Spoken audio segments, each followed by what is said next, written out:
ආයුබෝවන් මේ ශ්‍රී ලංකා හෙළිවලංකඩු සේවයයි සියල්ලට ඉහළින් සියල්ල දකිමින් සියලු තැන් හිස්සරනා කාටත් කලින් ඔබට කියන සත්‍යයේ සටහන බුද්ධියේ විමසුමට ලංකාවේ අංක 1 විශ්වසනීයම පුවත් විකාශය සමගයි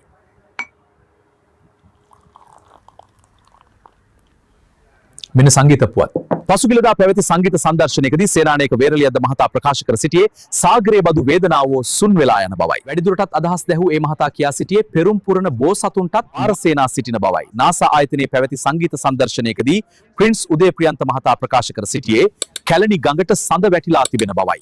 වැඩිදුරටත් අදහස් දැක්වූ ඒ මහතා කියා සිටියේ සඳ කුමරියක් දීගට යන බවයි.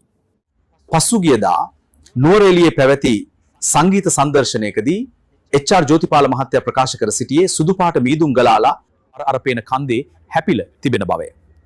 ඒට අදහස් දක්වමින් සුසිල් ප්‍රනාන්දු මහතා කියා සිටියේ සීත සුළං අවට හමන බවත් සුදු වලාකුළු කන්දේ හැප්පෙන බවත්ය. දැන් සංවර්ධන පුවත්. ඉදිකිරීම් දෙපාර්තමේන්තුවේ පැවති සංගීත සංදර්ශනයකදී එම්.එස්. ප්‍රනාන්දු මහතා සඳහන් කළේ කුබලන් විසින් බෝල මැටි එක එක ගෙනවිත් උළුවස්සේ පොඩි ගෙවල් සදන බවයි. එම අවස්ථාවට සහභාගී වූ ටී.එම්. ජයරත්න මහතා මෙසේ පැවසීය.